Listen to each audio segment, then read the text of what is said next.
Hit songs, check. Hit TV show, check. Iconic TV role, check. Producer starred an Emmy-winning series, dad, movies, dancing, beautiful wife. Check, check, check, check, check. Ron Moss is next. Don't go anywhere. You're tuning into the destination for TV superfan discussion, AfterBuzz TV. And now, let the buzz begin. I think I should skate this song back in the day. When I was roller skating in Venice. You know, Me too. I think you probably were. Probably the same skating rinks, probably. Hi, you guys. Welcome to Spotlight On here on AfterBuzz TV. I'm your host, James Lott Jr. And I have such a thrill today for me. This is like a bucket list moment for me. I'll tell you. He has the best features that were ever on daytime television. Someone told me the other day, like, just made for daytime TV. But he also was in a hit band. It's still around today, Player. Hit TV shows like Bold and Beautiful on the Bay. He's done movies. He did Celebrity Wife Swap. I remember that episode. He has Seasonings, which I have one right here, of course. And he's just an awesome, cool dude who just exudes that he has it. And he's in my studio sitting next to me. Ladies and gentlemen, Mr. Ron Moss. How are you, sir? Thank you, James. It was one hell of an introduction. Of course, I can't possibly for you. live up to that. You can. You're gonna do it. I mean, okay. So one of the things I want to because this song, Baby Come Back, was number 1, 1978. I knew it. You're at this stage now because you put it because that literally is like 39 years ago. Yeah, that's unbelievable. Isn't that crazy? I mean, it's like I remember the song. You remember the song, obviously, but it's like it stands the test of time. It has. That's the difference. A lot of songs will just come out. I think we have a lot of music today that will come out and you'll never hear it again. But it's just that this sort of stood the test of time, like you said, and we're very happy. It's been in so many different incarnations during the lifetime. Your music, just period, very funky. Like, I don't think you guys get enough credit for having a lot of your songs were very rhythmic, very funky, almost kind of R&B-ish to me. Definitely R&B. We were they called it Blue-Eyed Soul back then. Yeah. That's the name they right. Hall & Oates, you guys, and Bee Gees. We would go into black-oriented radio stations in the South back when we released the record, and we walked in. 4 guys in silk shirts and tie, scarves and shit like that. And these guys looked at us like, we thought you guys were going to be black. We just assumed from the sound of your record that you were going to be black. And surprise! And one of the guys is British, so I mean that's even it's even different. No, because you guys were played on black radio. I mean, I remember it. I mean, you guys, your sound was effortless. It just seemed so effortless. But it was rock and roll and R&B. Mm-hmm. Which we don't. Back then, there were some blurred lines back then that happened, especially in the 70s. But I was just thinking, I was going through your music, like, yeah, it was very rhythmic, very just like funky. We had the combination of bass and drums, myself and my friend John Friesen, who I played with since I was 13 years old. Oh my God. We grew up playing together, and we just locked. It was a lock thing. That's why we started Baby Come Back that way. We started a couple other songs, just bass and drums. It became kind of a little lick that we would do. Yeah. But it was cool. It was cool. God. Okay, so I have a little surprise because my mother, I inherited her record collection. So I was just going through, I was like, I'm going to go through her record collection, see if she was a fan, and she was a fan. She told me that you look hotter now than you did then, so she told me to tell you that. My mother Benita told me to tell you that. But this album. Wow. You got to sign it for me, of course. Wow. This is from a long time ago. Yes, a long time, the 70s, Danger Zone, and you're on there, of course. When you see that, what do you think when you look at that? First of all, it's a record, but when you look at that, it brings back memories of shooting that. I remember going up into the hills, in the Hollywood Hills, and shooting this. But do you know what this brings back? This brings back. I was thinking the other day, why don't we have DVDs in this same format? Right. The DVDs in the middle, and you still have the stuff that people can look at when they buy your record. All this stuff was so cool. Remember, back in the day, for you guys who are not old enough, album art was a thing, first of all. Yeah. And you wanted the lyrics, you wanted to see who the credits were. You put on the record pictures. And you just listen and scour through all the information about the group and the people, and it's so great. Yeah, so I have that. So you guys signed that for me, of course. It's a little old, but I kept it. It looks well worn. Some good songs on it too. It's well good. Used. I have a record player, so I was playing it the other day, but you gotta sign that at some point. But we'll leave it there. we'll talk about your music first, because to me it's the fascinating part. That's your through line, even to today. You're one of the few artists, I make sure I phrase this correctly. You're one of the few artists who has had success on the top of two separate mediums. You had a number one song, which not everybody gets. There are people who are super famous who have never had a number one song, and so for that week or whatever, how long it was number one, you were number one. You were the best of the charts. Mm-hmm. Bold and Beautiful, you were on a show as number one soap in the world. So you've had two mediums, two icons that you actually were the best of. Like, do you ever think about that at all, or is it kind of like this? It's like I was just doing the work and I lucked out twice. I did luck out twice. I always am grateful for everything that happens that way, but I consider it just wearing different hats. But it's all part of the same creative process. And I love just doing things that are creative. I have several other things that we do too. But people always ask, what would you rather do, acting or the music? So that's why I didn't want to ask you that, because I'm like, I think to me you could do both. Why can't you do both? I'll ask it before you do. And I don't have to choose. No, That's you don't. the cool thing. You can do both. You can do what you set out to do. That's the great thing about being where we are in this time. So I don't have a favorite. I have a favorite depending on what I'm doing at the particular time. That makes sense. But it's totally fine to be able to do both. It is. And people do it well.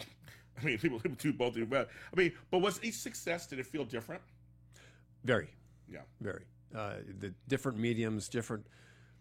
I gotta say, there's nothing more fun than playing rock and roll on stage. That's everybody's dream. 25,000 people. Oh my sometimes. God! It's just a rush that you can't really describe, but you can imagine how it feels. And you're doing it, and it's live, and it's just spontaneous. You've rehearsed it, but it's still spontaneous. You never really know how things are going to come across. So it's just nothing like it. To see that energy out in front of you, and you're both feeding each other. Because we definitely feed off the audience, and they're enjoying what we're doing. So it's a symbiotic relationship. It has to happen that way. I want to mention to people out there, he's toured people like Boz Scaggs, Eric Clapton, Hart, which I love, Kenny Loggins, Christopher Kloss, Orleans, Little River Band, Ambrosia. I used to love Ambrosia. Stephen Bishop. We just to name a few. So you've been around the world, been around the country touring. What's the best part about touring that you like? What's the worst part about touring that you don't like? The best part is that hour and a half on stage. Yeah, I'm sure. The worst part is the traveling. The oh, flying, yeah. Oh, yeah. the schlepping around. Oh, yeah. The hotel rooms. All that. You just have to kind of get over it because it's not glamorous usually. No. And you're just schlepping. You're carrying your bags. You're carrying equipment and stuff. And that's just the part of life. Yeah. But being on stage, I can only imagine. Just being on stage and everybody's just... They're all into you, I mean, which is your group. They're into you, or some of them are into you yourself. And each band member, they're probably into certain ones. They're into you, and they give you all the energy. It must be a super rush. So, do you feel that some people, why they fall apart because it goes away a little bit for them? They can't handle it because it's such a big rush. Like I said, something that's really just powerful. I can't answer for everybody. I just know it feels great. Even if you're feeling kind of down before you go on stage, you get into an energy, and it just starts going, and it feeds you. And you become something else. It becomes freeing in a way. That's what I always found. I was a very shy kid. Wow. But once I got on stage, everything was open to me. And it was such a great feeling. You hear that a lot of times. People say, in personal life, I'm not a big talker or I'm this, but you go on stage and all of a sudden, because you're somebody else, I guess. Yeah, absolutely. Yeah, wow. Freedom. Freedom. Now, you guys, he was on RSO Records, and some of you guys don't know this. That's the Robert Stigwood organization, and we're talking people like Bee Gees, Andy Gibb, Yolanda Elliman, Eric Clapton. I mean, people were the Saturday Night Fever soundtrack, the Fame soundtrack. I mean, people. This is a big label. You guys run a big label. We got asked. Player got asked. The four of us got asked to go to New York. My first time to New York. Okay. And it was for something innocuous. It was the Dino De Laurentiis wanted us there for the opening of his movie called The King of Heart. I can't remember. King of New York. King of. It sounds like. Let's say King of New York. I can't remember the name of the movie. Yeah. Anyway, he wanted us there for the premiere of this movie, and so my first trip, we get on for first class. They're flying us there to do all this. Wow. Well, unbeknownst to us, sitting right behind us is Robert Stigwood, the guy whose record company we just signed to, and David Frost. David Frost. Oh my God! Wow. You know, presumed intellectual talk show host guy, right? I like that. So Yes. the four of us and our couple of managers and those two guys. So we went upstairs to the 747 lounge, which it used Oh, to those be. old days. Oh, yes. It was a lounge, and Robert Stigwood played bartender for us for 5 hours going to New York. It was fun. Sure. So he takes us to his 3-story penthouse Park Avenue apartment and plays us the just pressed Saturday Night Fever. Oh, my God. We're hearing it first before anybody, and we just go, holy crap, one song after another. I know. Something's about to break, sir. Something's happening. One song is greater than the next. It just keeps getting better. and Amazing better. soundtrack. Holy crap. And we were amazed, just totally amazed, because we could feel something was about to happen big. Because Robert Stigwood, people don't know this, he was the management also. I mean, he would direct people's careers. Yeah. Not just be like a head of a label. He was like saying, well, we'll talk about your acting thing. He led you to acting too, kind of. He directed the Bee Gees into these big, I mean, it was the #1 album of the world for years until Thriller. I mean, it was like huge. Yeah. Grease was a soundtrack that was on RSO. It was huge. We'll give a shout out to the fans who are in the chat room live. They're in here and they're saying hi to you. And one of them wants to ask you, Yes. music-wise, this is Jacob Marquez. He's a big fan of AfterBuzz TV, and he watches all our shows. Jacob wants to know, Ron, what is your favorite type of music as a music fan? As a question. music fan, I love pretty much all types of music. I must say my weakest one is rap. Okay. It's just my weakest like. Okay. But I love all types: classical, rock and roll, R&B, Yeah. blues, surf music, jazz, Celtic music. I listen to a lot of different styles just because I like the feeling of all the different things. And so there we go. Yeah, it's just yeah. That was an answer with no answer. But it was an answer. You like all kinds of music. That's how it is. You like all kinds of music, and that probably helps influence you in your just everyday life and in your music and your solo music and your acting. It's just you like music. Mm-hmm. He's a musical person. Likes music. So this was the late '70s, folks. So we're gonna show a couple of clips because we just have to, because the hair, his pink outfit, or whatever. We have to show some of the stuff that goes on. I guess it's kind of reddish. Here's from the Midnight Special. I mean, you mentioned, I'm like, Wolfman Jack. I forgot about him. Take a look at this.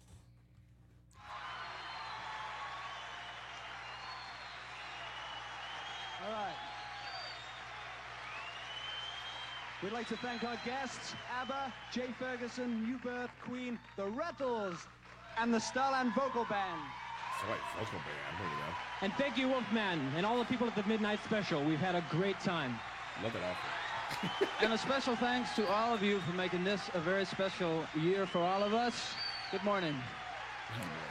So I just want to show that Midnight Special was the thing that was on TV late night, and you guys actually hosted this whole episode. The acts on it, like the ABBA, so I welcome in some great acts, Queen. It was great. Look, I love your outfit. I just think, what's going on I remember below that. the leg? I used to wear these just boots and leg warmers, and just I wore shit just to get this, just to see the looks on the guys' faces. I actually had a see-through plastic suit made once. What? Oh my God! And I wore it just to see the look on their faces. And I'd come in women's pajamas and whatever. I would just. It was just one of those times. I just sort of went, "What the hell?" I just want to see people, make people laugh. You know? It was so 70s. It got to where the guy, I would walk in and something, whatever it was, the guys would do this. Okay, whatever. There he is. Here's another one. I love it. And then we saw another. This is from a performance, literally like 39 years ago at Capitol Theater in New Jersey. Let's show a little bit of this. This is before videos, you guys. There was no things such as That's videos right. back then.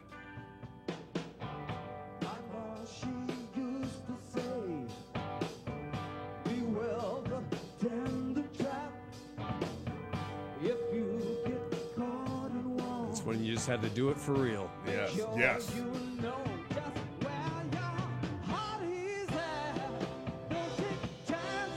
When you look at this, when you see this, what comes to mind immediately? When you look at that. Besides, you have to do it for real. Like that's a real thought, of course. It's almost like I can't remember these Yeah. days. We church so much. I'm sure you can't remember everything else. But I just remember you had to just be real about it and do it for real, and there was no BS, and you didn't have tracks to back you Nice. up, or you just had to go out and do it. When you tour and stuff, do guitars go out? Do things like do mishaps happen like that? Like All the time. Yeah. So All the time, yeah. do you have several guitars you tour with that you can just grab at? Or We would usually have a duplicate. basis? Each of us would have a duplicate of Okay. something, but you kind of have to. Because I always wonder about that. I always wonder because I mean, because you're playing hard every night, you're restringing, and all. So I just wonder if something falls apart, and you're like, We were on the cruise several months back Yes. with Ambrosia and Little River Band and all these guys, and we had one our final night, and we're rehearsing, and the Peter's guitar got knocked off the stand, hit the floor, and the neck just went, oh, and he didn't have another guitar. oh my god, oh my He god. just brought one thinking that'll suffice on this cruise thing. So well, what- we had other friends in other groups. Oh, that okay. you, you can use mine. I was gonna say, what did he do after that? Just But- pantomime? Yeah, Like, but it happens. All kinds of stuff happens. yeah. What's one of the craziest things that happened to you on stage? That you can Oh remember? God! Well, I remember going down to the edge of the stage one night, 35,000 people, and some girl stuck her hands down the tops of my boots Oh, and got a good grip and started pulling me into the audience. So I was like, God. on my back, and they're all like pulling me in. Oh my god! And the roadie guys had to come and kind of grab me, and I was still playing. I still Hey, okay, didn't that's lose right. any notes at all. The show must go on. Hello. There was another one where we're filming a video where you just filmed it with a film camera, Yeah, right? yeah. That's the way we do it. We'd film us actually playing. Well, we had the stage full of smoke, and back then the smoke was the greasy type. Oh yeah, So yeah, we yeah. had 3 feet of greasy smoke. So I got up in the drum Oh, riser, no. did a little turn, and hit the floor and went. Oh my god! All they saw was a puff of smoke, It's a magic trick. but I didn't stop playing. Okay, hey, see, And I actually popped up somewhere else. True professional. The guys were just cracking up. Cracking up. Professional. One of your other songs I really like was a top 10. It's called "This Time I'm In It for Love." Yeah. Love that song. Also, I like that song. Really good We song. still play that one live as well. Yeah, it's a good one. Now you guys have, like I said, had various incarnations, and so now he actually showed up and the band on General Hospital in 2014, the Nurses Ball. They just had their recent Nurses Ball just happened again. They do it every year. Of course, you guys don't watch General Hospital, and it was such a nice surprise. I was like, oh my god, it's Rod Moss. Here's a scene he did. Yeah, I think it's the one with little Nicholas Bechtel who plays Spencer, who I love. Let me He's a great preface actor. this with nobody in the cast or crew knew who was going to be behind the curtain when it opened. Oh, so the reaction shots are for real. When they opened the curtain, they had no idea who was going to be there, and they saw that it was me for the first time. And I know all the people. Yeah, of course. I've Obviously, known from each other Soap for World. years. Yes. All I could see all their faces going, holy shit. Holy shit, it's Rod. I would die too. Like, wait a minute, we know him. He's the best. So let's show this part. Thanks, Mr. Moss. I really appreciate you coming on such short notice. We're happy we could do it. Right, guys? Yep. Rock on, little dude. He's a pick for you. Thanks. Oh. I would do anything for your grandma Leslie. You know that? Because she's what we call a real peach. That she is. And by the way, I really love your new CD. Thank you, my friend. I want to wish you good luck. I hope you get your girlfriend back. Me too. We love that actor. He's so good. He was too cute. He's so talented. He's too cute, yeah. He's too cute. That's a great scene. But like we saw that, we're like, wait a minute. Like I was like, what? Watching it, and then let's show this next scene because now I get that backstory. Let's show the entrance of this. Emma and Cameron, I'm sorry to interrupt your dance. You two were fantastic. But Emma Drake, this song is for you. Ladies and gentlemen, presenting Player!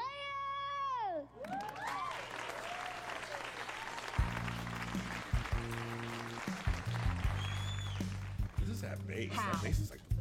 Did you help him?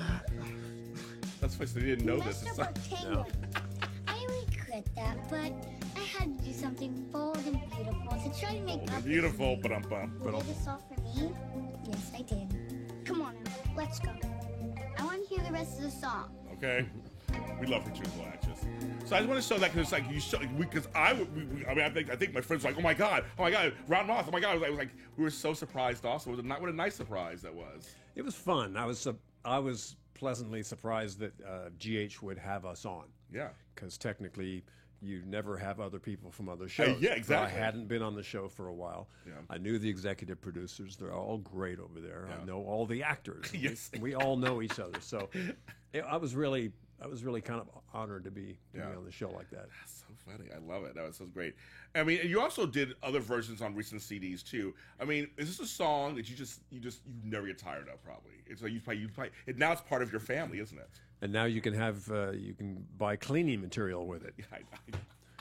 You know. So how's that? So you must be rich because I'm sure who wrote the song actually? It was the lead singer wrote the song, didn't he? Or who wrote it? JC and Peter wrote the song. So they're taking some money home, I guess, for those cleaning products. Well, we all are because they had to license it from us. Very good. See, guys, 30, 40 years later, your song could be in a cleaning commercial. And Who would have thought, though? But it was also in a Toyota commercial in Australia. Oh, my For God. 3 years, they've run it. And not just a 30-second commercial. It was about 2.5 minutes of a commercial. Told this whole story. His car going off a cliff and the guy finding his truck at the bottom in the beach. But it was a long commercial, but it ran for 3 years. So those are just great little perks of having a song like that. Yes, and he does solo stuff too. This is one of his solo CDs. You have toured solo twice in Australia. I have. What's it like touring solo versus the band? I like it.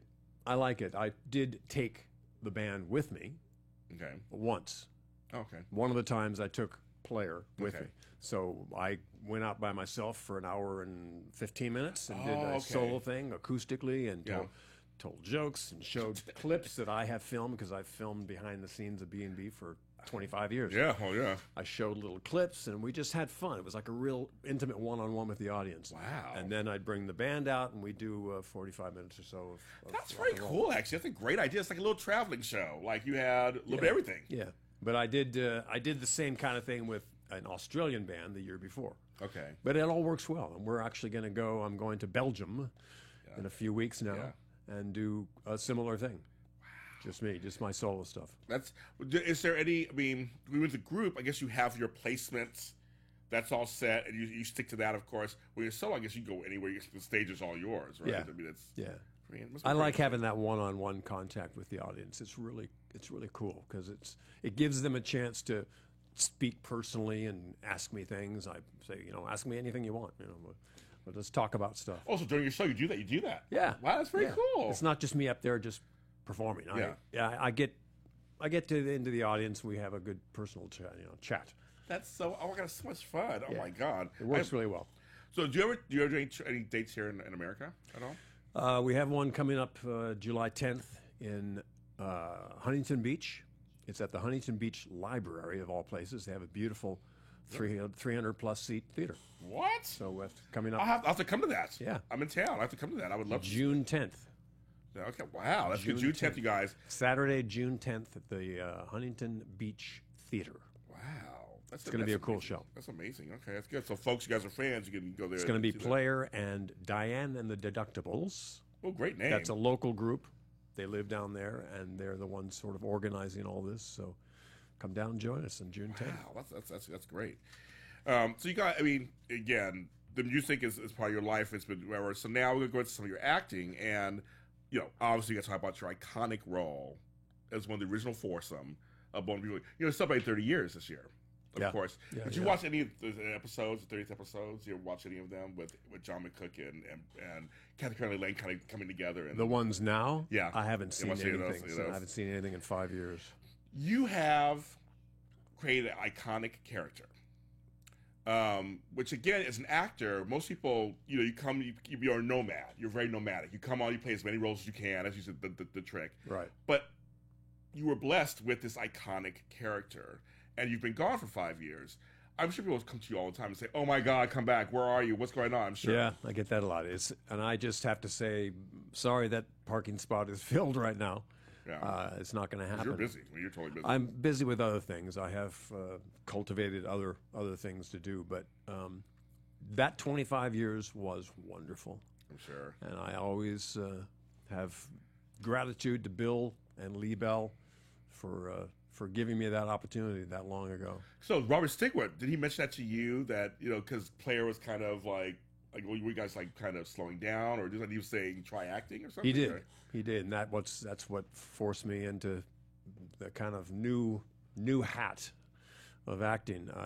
He just said you should think about acting. You know, What'd you think? When He said kind of that? wink, wink, nudge, nudge, and goes, "I mean, look what I did for John Travolta," because John Travolta yeah. had done that little series Yes. where he had a long string of nothing, and then Saturday Night Fever. Yes. So he just wanted to encourage me to do that, and I actually wish that I had gone back to Robert and gone, "So what do you got?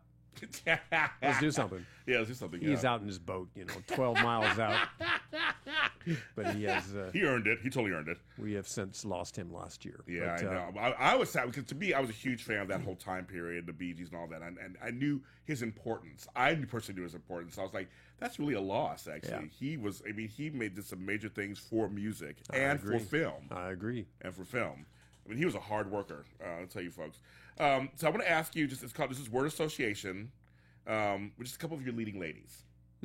So they were on the show, and the fans in here are just like they're blowing up, of course, in here. Susan Flannery. Intelligent, funny, irreverent, a real body lady. That's an old term. Yes. Body. Yeah, right? but I love the word. Gutsy. Yeah. Just doesn't give a shit. Yes, I love that. She'll I say love whatever she wants, no matter what. In your opinion, was Riz the love of her life, so to speak? Her oldest son.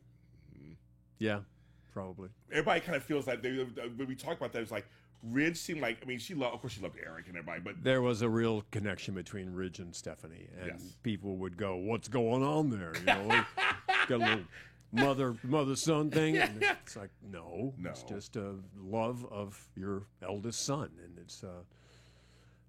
I think we were probably more alike than not, interesting. but I got along great with Susan. She was always great. And I learned a hell of a lot from her and from John. Sure, we're going to talk about John in a second too. KKL, come on, son, Kathy Kelly Lang. Catherine is just she's. I've been with Catherine technically longer than any other relationship in my life. That's right. It's true. That's right. We've been Wow. married, TV Yes. married. On the longer show, than- folks. On the show. Yes. I married her 7 times, actually. I didn't even know that until the last day I was working. Because they had 7 different pictures out there of that's each one. so funny. I didn't know how many. We didn't know. I don't know for how sure. many either. Just said that like 7. Like, dang. 7 times. Yeah, but 11 total with you, Yeah. with all the misses and all Yes. stuff. Yes. Kelly is very funny. She's very down to earth. She's very like hippie mom. Okay. She's very just easygoing, takes stuff as it comes, and she's wonderful to work with. Very professional always. I was going to say, the thing about Kathy Kelly Lang that I admire the most is no matter what they throw at Brooke, her character, she plays it 1,000%. She is in. Yeah. One of our directors had this little thing that made us all laugh. He goes, "If I'm ever on a plane that's going down, I want to be next to Catherine laughing, because she has this great laugh, Oh, how funny. this sort of irreverent little high pitched laugh." I love it. He says, "I want to because she's always up, she's always happy, Yeah. That said a lot. That does say a lot, actually. Now, if there's folks in here who actually want to know, because this is a general question. Do you have a Ask me. favorite Brooke and Ridge moment? God, there Yes, were so many. There were so many, and it's Right. impossible to choose. Yeah. I can only go with a few I remember. One was the elevator. Oh, I guess. Where she strips down to her lingerie because it gets so hot we can't get out of the elevator. Yes. So I'm in my shorts and she's in her lingerie, and we wind up spilling out the door when the doors opens, and she's on top of me, and I look up and there's and Taylor's sitting right there like Yes. you could hear her growling, I think. What other remember ones? that. Just all the weddings. All the weddings, All the yes. weddings. One in Malibu, Catherine rides. She's an excellent equestrian. She rides 100-mile endurance races. Wow. So she's coming down the trail on the horse, in her dress, this beautiful dress. She's coming down the trail, gets down the trail, comes down the beach, comes down, stops, and falls off. Oh my God. Falls off the horse. Equestrian. I looked at her like, really? Seriously? She went, I don't know what happened. All of a sudden, I just was sliding off the horse. I went, you do endurance races, and you just slid off a horse walking. It made me laugh. Everybody just went, You're like, you don't understand. She really can ride a horse. Yes. Like, she really can. Like, she really can. But it's one of those freak, accidents. I love that. That's so funny. Hunter Tylos, speaking of, one of your other major scene partners. Hunter was a great other side of the Taylor Ridge, Brooke Ridge Yes. thing that went on for years. For years. And she was very intelligent, very thoughtful about all the stuff that she would play. I would look at her script, and there would be more writing around the sides of it because she was writing notes and things that she wanted to do. And she was very thoughtful and very professional. Hunter and I had a great time doing this stuff. It was just I feel very lucky to have had those two women to play opposite me all those years. Yes. Because it could have been a lot worse. Ooh, we know that, don't we? We know that. The amount of things that can go wrong is massive. And to get 4 people, 3 people that work together well, I just feel very blessed, and that's what I remember. Because people, I think at this point, you guys know out there, soap work. They're doing 60, 80 pages a day. They're working it out. They are, it's no time for 260 shows a year. I know, that's a lot. That's a lot. That's a lot of shows. That's a lot of writing. That's a lot of memorizing. Yes. And it's just having to do it every day. How do you memorize lines? Do you have a system? I had to just force myself to absorb it somehow. I would look at it at night, but often I was too tired to really absorb anything. I'd just look at it. I look at it in the morning, first thing when I wake up, open my eyes, and then we mostly learn it when we're getting our makeup. Okay. Catherine will be sitting in the chair, Hunter will be sitting in the chair, and I'll just come over and stand there, and we'll just run lines.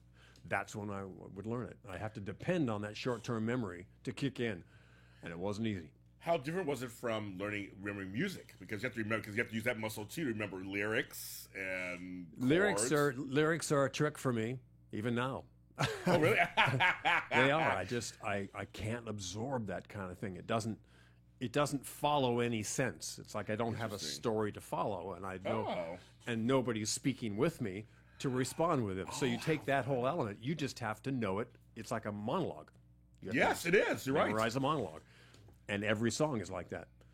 So I rely on my iPad now, I hate to say, because part of my brain that used to remember all that dialogue has deteriorated, I think. So I just rely on the iPad. Just go, I can't take the pressure of having to remember all this shit anymore. It's too much stuff in my brain. Oh, okay. Folks are saying hi to Devin. Like, how do you know she's here? How do you know she's over here in the room? They're saying hi to you. She is here. She is here. We love her. She's in here. I told her I'd love her to death. Okay. They have a question. Candy Poo has a question. She's another fan of ours. If there's a fight between Ridge Forrester versus Blackwell from the Bay, who would win? I think it's pretty obvious Blackwell would kick his ass. John Blackwell, that's right. Kick his ass. That's right. I think so too. My wife says John Blackwell would have Ridge Forrester for lunch. I agree with you. I agree with you on that one. No, I would. That's a fun question. That's a fun question. Andy Poo. Orp Flo says you had the best triangle in soap history. Oh, thank you. And that. Thank you. Now, okay, we'll get to the men in a second. We have questions about the men too. Okay, so Joanna Johnson. Joanna, I love Joanna. She's a great producer, by the way, and stuff now. She is a great writer. A great writer. She was always funny, always making us laugh. Had a great sense of humor. She was also very professional. She was actually my first love interest on the show. Yes. It was Ridge and Caroline. Oh, yes. We started that out for the first couple of years. Yeah. And I loved working with her. I was very comfortable with her. In fact, she got the part when I had already gotten the part. They had chosen me, and they brought me in to screen test with Joanna as a possible Caroline. They had a couple different girls they were thinking about for that. And Joanna, I sat her on my leg, like, who's the wooden puppet? Oh, yeah. Charlie McCarthy. And Edgar. And Edgar. Yes. I sat her on my leg, and we just started an improv. We just started throwing stuff back and forth. And the producers liked it so much that they went, that's what we're looking for. That's the girl. She has a great sense of humor. She can come up with stuff quickly. Yeah. And it was wonderful. And we just from doing that silly little thing, we didn't know how it was going to turn out. You just kind of throw stuff out. But it worked. I love that. Now, I got to bring up somebody who, great actress. Her Emmys are deserved. Loved her. Jennifer Finnegan. Jennifer is... she and I went through probably the hardest storyline that I had to deal with. You can say Rob, you had to ask. She was my daughter that I gave birth to, and then I find out that she's actually my dad's Yes. daughter, Yes. biologically. Yes. So, but I had raised her. She was raised as Ridge's daughter. Yes. Well, what do you say about writers when they say, okay, she just found out that her biological dad is no longer me, it's my dad. So technically, I'm not biologically her father, so therefore she's going to become infatuated and romantic with me. After I raised her as my daughter. And we had, Jennifer and I had the toughest time every day. We'd come in and go, what the hell are we going to do today? How are we going to do this? They're going to hate me. Everybody's going to hate me. Yeah, no, right. Yeah, big exactly. time. Right. I cannot pursue this. So we just tried to change it into kidding and you know, noogies on the head and stuff and little rubber band fights and stuff. And I just tried, and whatever she did, I just sort of deflected it and laughed and made a joke and all. And we just had to do this every day. The weird thing is, half the people liked it. No, I know. There are people who, I was going to say that next. 50% of the people wanted to see us in a relationship. Where we go, yeah. And 50% would be horrified. Yeah. But it was exactly even right down the... Well, it's funny because, I mean, looks-wise, those guys look great together. I mean, we just go by looks by itself and not relationship-wise. Like, they look at two attractive people. But if for you us, knew the history... Yeah, if you knew the history, right. That's the weird part. It's like, oh, my God. All I could see was, this is it for me. My character's done. I'm done. But again, true professional, you're like, I got to do a job, and my job is to come in here and try and make it work somehow. So we did the best we could, but Jen was so much fun to play with. She was just she's a very talented comedic actress as well, and it was so much fun. Yeah, so I'm glad you were okay to talk about that. Okay, so now let's talk some of the men. So let's show a scene that I love this scene because there's so much subtext in it too. The three Titans, the late Joe Mascolo, of course, we'll him in a second, John McCook, and this man right here. So establish some parameters. And Massimo feels that he should be the one to set them all. I'll decide how this is going to be handled. Richie has your whole life planned out for you, you and the children. And not surprisingly, I'm not a part of that. That is your interpretation. Oh, we both know you're going to do everything you possibly can to squeeze me out of their lives. This is not the time to get into this. Rich, you have to know what he has planned. Don't I have a right to plan after all that has been kept from me, all that I have been denied? Eric, I appreciate what you've done for my son. You have no idea. Okay. What I've done for him or what he's done for me. You know nothing about our relationship. And if you cared anything about him... Stop it right now! I've heard enough. Are you questioning my love for my own flesh and blood? Look, Father, I've asked you to leave. Uh-oh. This is good. What did you call him? You called him Father. A man you've known less than a year, and you call him Father.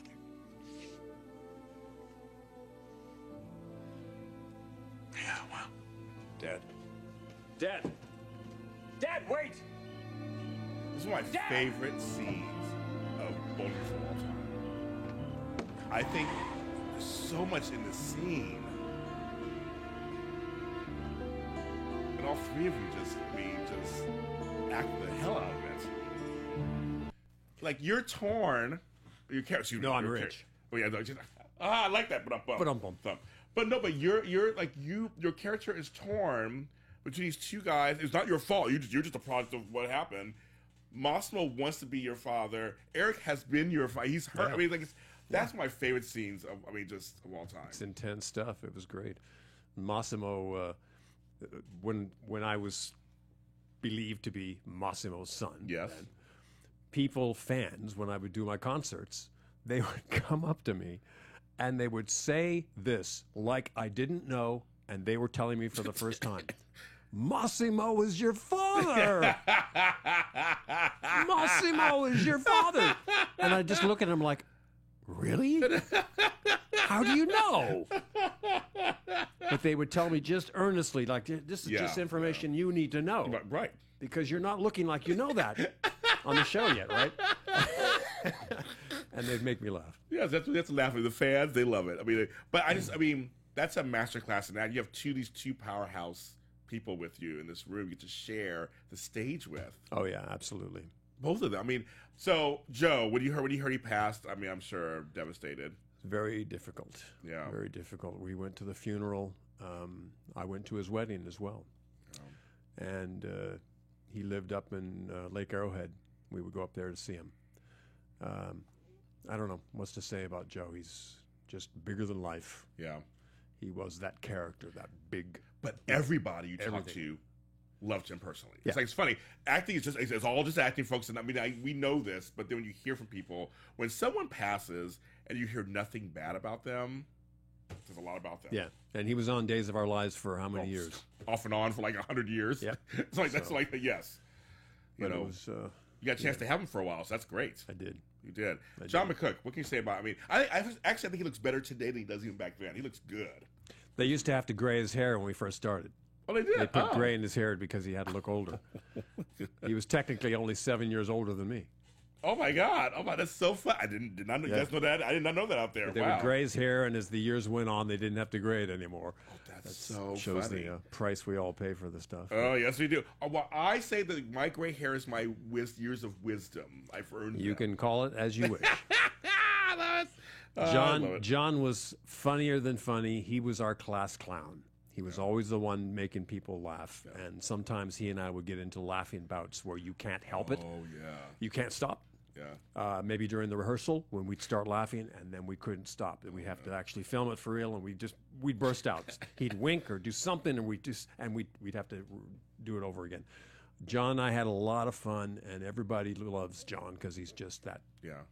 He's that always doing little things, and he's got little sayings that he would do for 25 years. Yes. I love it. Oh my God. Now here's a scene I showed the other day, and someone's bringing it up in the chat room too, because this is funny to me. This is when Stephanie slaps her son in 1988. It has a lot to do with all of our lives, isn't it? No, Mother, you're wrong. It made a lot of difference. You gave Dad no choice. Knowing the kind of man he was, as soon as he found out you were pregnant, of course he married you. He would have anyway. Would he? What about Liz Henderson? Aren't you afraid he might have wanted to marry her? Oldest trick in the book, Mother. Oof. That's a slap.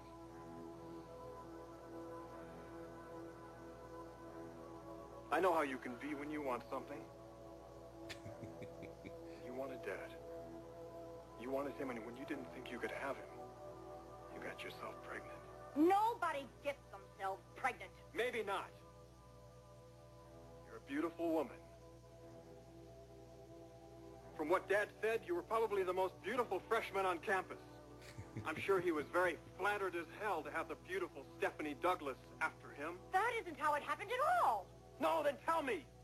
That's all I'm asking. Just tell me how it happened. I can't believe that you're saying this. I can't. You actually think that I cold-heartedly trapped your father into marriage? He was cold-hearted. So you want to know if I trapped Daddy by sex? I didn't. I love it. I just had to show. I just love it. You trapped Daddy by sex. She broke it down for you, didn't she? She said it for real. She said it for real. So you want to talk that like this? Y'all break it down for you. I think I was the first one to be slapped by Susan. I think you were. She slapped almost everybody at some point during the show. I did a special on that. Yeah, it hurt like hell, and it was for real. People asked that. They said, "Look for real." It's outside hurts. It look for real. It was for real. She had a technique, and she never missed. It was always a one-take thing, and she just whacked you, and it was like, holy crap! You know. Yeah, I love it. Everybody's like they loved it. A couple of seconds I took before speaking again. It's like my mind sort of stopped spinning. Knocks the crap out of you. I love it. Now I want to show a clip. The next clip, this is from the Bay. We're talking about John Blackwell. I want to show this clip, and I love the scenery in this clip, so I want to show this. We're talking about the Bay next. How gorgeous that is. Wow. This place is incredible. Stay here as long as you need to. Are you sure we can afford this? Or maybe we should find somewhere closer to San Diego, closer to Mom. Son, this is one of the best rehab clinics in the nation. It's a good place for you to spend some time, get yourself straightened out. Besides, I have some business that I need to take care of in Bay City, and I want you closer to me.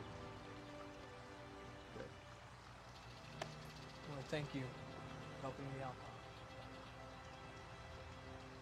Damien, the important thing, matters most of all, is that you're alive.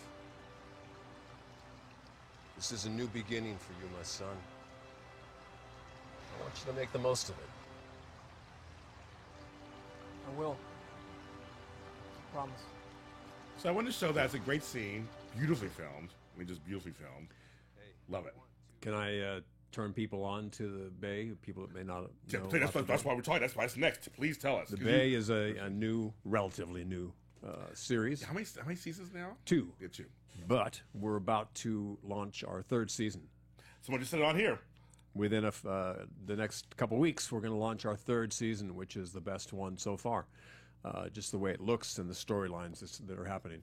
The Bay is a series. It's not from San Francisco. It's a fictionalized place, like a Marina Del Rey type of place called the Bay. And I was the ex-district attorney, went rogue, and now I seem like a bad guy, but I'm actually trying to clean things up. Okay. Anti-hero, maybe? Definitely anti-hero kind of guy. A lot of great characters on it.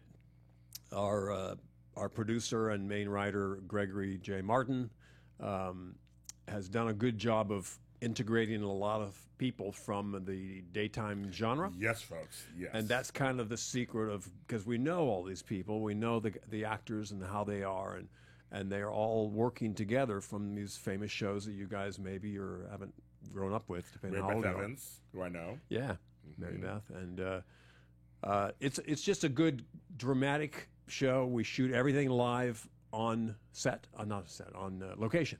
We use only live locations, and it's cool. And it looks like a nighttime show. It does.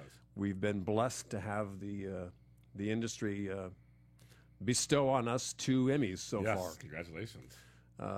Which is very cool. And my wife and I are producers on the show as well, so we now have between us 6 Emmys. Isn't that crazy? Wow. It's kind of cool, isn't it? That's very cool. It's just, when we first started, we were a little web series, literally 10 or 12 minutes. I remember that, yes. And then we expanded when I started being an actor on the show to a half-hour format. So it's been that from now on. People are doing the hashtag Binge the Bay. Binge the Bay. You can go to Amazon Prime. That's where that's our medium right now. Amazon Prime, and you can binge watch all of the Bay. But Candy Poo says, yes, I am the Bay Pimp. I love it. The Bay Pimp. I like that. No, but it's a good show. I mean, and what we're telling you guys is there's a lot of your favorite actors are on this series, and they come through the series because nowadays that's where it's at. There was Venice, there was Beacon Hill, there's Ladies on the Lake. I mean, there's a lot of shows out there now. They're taking your actors who know how to act, who can do the work, and you're giving them work. Absolutely. And another role to play. They've been proven. You don't have to guess with what's going to happen. It's you know what they're going to be able to handle and all. It's great. And the Bay has been really good. It's been fun to watch the progress of how it has grown and gotten better and better. So check out the 3rd season coming up pretty soon. Yes, it's Binge the Bay. Binge the Bay. Hashtag Binge the Bay in here. Michelle D says the bone structure is everything. Yes, we love his bone structure. So I want to know. By the way, people have always asked me. I might as well just say this. People have always asked me about the plastic surgery and stuff. They will take a picture of me way back when and take a picture and show me now, and they'll go, "Look, it's obvious he's had plastic surgery." And I go, "Really?" Yes. First thing I do is go, "Have you watched Bold and Beautiful for how long?" "Well, since the beginning." "Have you ever known me to be gone long enough to do anything?" Well, that's true. You were on a lot. You were a front burner all the time. All the time. They were, "Well, no." I said, "Look, as far as plastic surgery, I had a credit card cut off once. Does that count?" Plastic surgery. I like that. But I like that. Oh, there you go. There we go. I like that. Took me a second. I was like, oh, now I get it. I totally get it. I like that. All right, that's a good one. Now I'm looking at him right now. He looks good. There's no plastic surgery. It's him. It's all him. It's all him. So stop it. Stop it. Stop it. There's no. Don't take pictures from 20 years ago and try to do that. We all look different from 20 years ago. If I did something, I would say it. I believe you. Actually. Because I believe you. I think it's pretty obvious at some point Yeah. when people do that. So just say it. Just own it. Yeah. And say it. Yeah. And get over it. You have a full life. And and I interviewed his wonderful wife, Deborah Vasquez. You can find that interview on Black Hollywood Live. She's wonderful. And I mean, you have your Cajun sauce. You have also barbecue sauce too. I got jealous of her having her own spice, so I made a barbecue, Ron's kick-ass barbecue sauce. I had to do it. Yeah, you had to. Hello. It's good. It's really, really good. But I'm most proud, I think, of this spice because Devin wanted to give something back to the horrific thing that happened with Katrina in the South. Yeah. And she's from Baton Rouge, so she wants to, a good part of each canister goes to that fund. Very good. Yes, we all gotta get back. But you're venturing into you're producing. Was it Devron Productions? Devron Productions. I love it. Devronn. Yeah, I love it. It just sounded catchy to me. I don't know. I just no, wait. Okay, so do folks say, okay, Ron with two ends? Do people forget the second end? Do they ask? It's you like real? they can't see it. I'm sure, right? It's just weird that they can't see it. I even have friends that I'll email them and I'll sign it Ron RONN. Hey, and it's even they've looked at it so many times. So Ron RONN, and I go, oh, you just don't see it. I start putting 3 N's, then 4. Ron, and then right. How many do I need to frickin' do before you see it? So I believe. That's why I ask. I believe it. When I was a kid, it was just Ronnie, RONNIE. I just dropped the IE. Because you're an adult. Simple, and it also made it easier. It made it more unique to go into AFTRA and SAG. Okay, yeah. The Screen Actors Guild, because you can't have someone with the same name. Right. So there's no other Ron Moss. It's a strong name. To me, it's just a strong, solid name. 2 N's, 2 O's, 2 S's. You got it. Now, as we start to wrap up, you just got to mention briefly Celebrity Wife Swap. How was that experience? That was interesting. I think Devin had more fun than I did because she was with Tyler Christopher's little 5-year-old boy back then, and they got along great. I thought she thought she was going to have a lot of problem handling a kid and all that, and it turned out wonderfully for her. They bonded. The kid loved her. Yeah, I remember that. Yeah. So and we found this out after the fact because we cannot know what they're doing. Oh, that's right. They keep it very copacetic like that. You cannot. So you really don't know anything. You really don't know anything what's going on. Okay. So I figured out that they were having such a good time that me and Tyler's wife could not. We had to be the rub. Okay. We had to be the contentious couple. Yes. We had to come up with all. So they were constantly saying to me, Ron, we need you to push back here. We need you to push back and all this. I go, well, we're having a great time. And they basically went, we don't care. We need you to push back. Wow. So I figured out that the other side was doing well. We can't. Okay. She and I did so many great things. We went horseback riding, bicycling. We had all these great times, and they cut it all out. Oh, my God. They just wanted us to fight. So she'd make some great little salad, and I'd just go, that's all you came up with? This sucks. And I just realized, okay, I got to play a character here. Yeah, I can play a character. So. He's a true professional, and also he was on. We're running out of time. But he was also on Dancing with the Stars Italy, and he did some stuff on there. And you came in second place. I came in second place. Isn't that crazy? You came in second place. We'll show a clip. We'll show a little clip of there.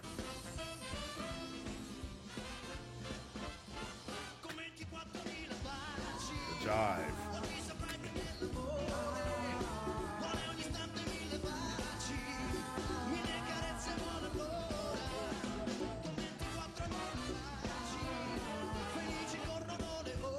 I give you so many points for doing that. I mean, that must be just nerve-wracking.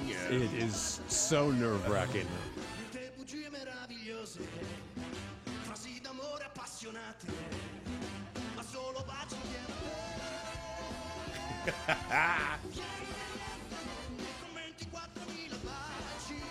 you speak English?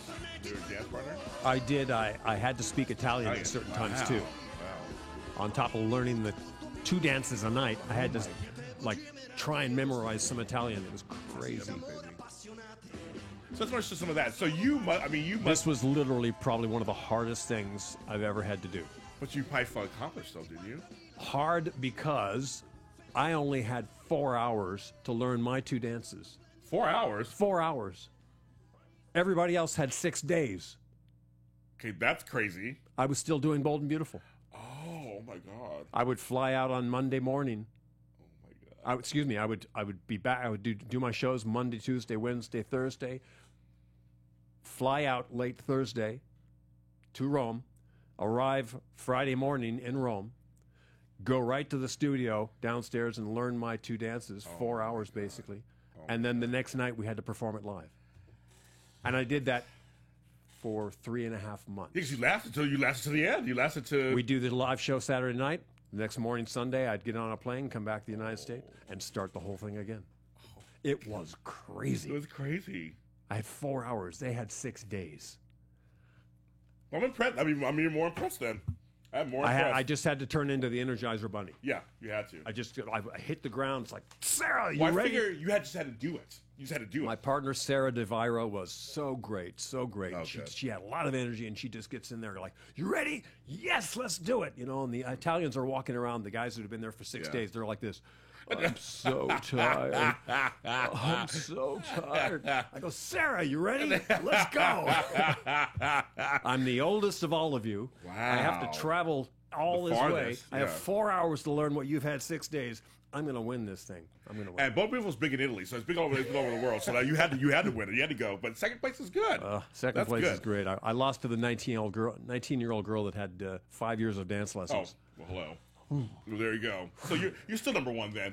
She's a ringer. She's a ringer. That's right. That's right. Ron Moss, thank you for being on the show. Thanks for having me. It was my pleasure. It's nice to be had. It is, especially nowadays, right? Let's be had still. Let's be had. Sometimes it's good to be had. But thank you. I'd say hi to all the fans, all you guys. Thank you for joining us, and you can tune in after the fact and see all your comments. Do you have the comments? They flow like the way they are? Yeah, they're like, well, they're all here like this. Oh, cool. In the chat room, and then you'll see them on YouTube. People will be commenting. People were ready for you to come on. They were already commenting before I started making the announcements like a week ago, 2 weeks ago. They're commenting. Well, we should do this again after I get back from the Belgium gig. Yes, let's do it. Let's do it. Sounds good. Be You cool. guys, Ron Moss, you guys, thank you for watching us. We are here at AfterBuzz TV. You can follow us on iTunes, YouTube, and SoundCloud under Spotlight Ons. Of course, you can find, and this will be on here. You can follow me at James Lott Jr. I'm all over the place. I won't show up to your house, but I'll show up, on your tablet, your phone, your TV, whatever device you have. But go ahead and subscribe, like, write, comment. If you have comments for him, write them. He'll read them. We'll look at them. See what's going on. And maybe he'll respond to you. Would you like that? Hi to Katka, I believe her name is. Katka in Slovenia. I call her Kit Kat. There you go. Also like that. Hello to Kit Kat. Aww. And Brittany. Sending love to you guys. Oh, I love it. That's good. See what a nice guy he is. You guys, tune in and see. I'll see you guys next time. I'll see you this weekend for the Bowl Breakdown. See you next time. From executive producers Maria Menounos, Kevin Undergaro, Phil Svitek, and the entire AfterBuzz TV staff, we would like to thank you for listening to the AfterBuzz TV network. To watch or listen to other after shows and post comments or questions, be sure to visit AfterBuzzTV.com. I'm Sir Richard Wentworth, and this has been a presentation of AfterBuzz TV. The views expressed herein are those of the hosts only and do not necessarily reflect the views of AfterBuzz TV or its owners or principals.